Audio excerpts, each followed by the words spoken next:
কানখাড়া কানখাড়া Anglo কোথায় Anglo? এটা Anglo. দাঁড়া ওখানে চুপ করে দাঁড়া। এই যে এটা কি করছে দেখো, কটা কুকুর?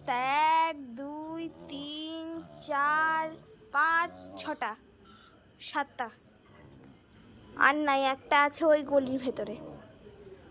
এই যে আমাদের বাড়ির সামনেই থাকে। এটা হচ্ছে ওদের শোয়ার প্লেস। ওই সাইডে গলি আছে, ওই গলিতে শোবে এসে ঠান্ডা জলে। ওইদিকে আর একটা শোয়ার প্লেস ট্যাঙ্কির তলায়। এটা হচ্ছে কানখাড়ার ভাই, এটা হচ্ছে কানখাড়া।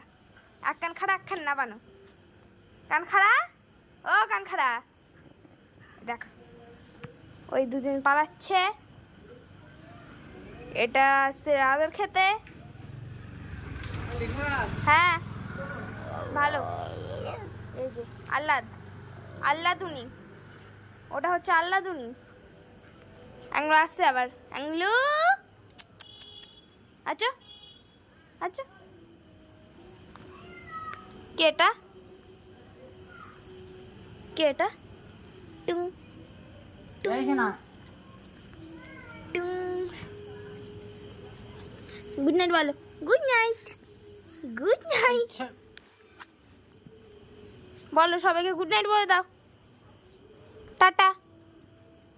তুমি বলবে না? বলো তুমি।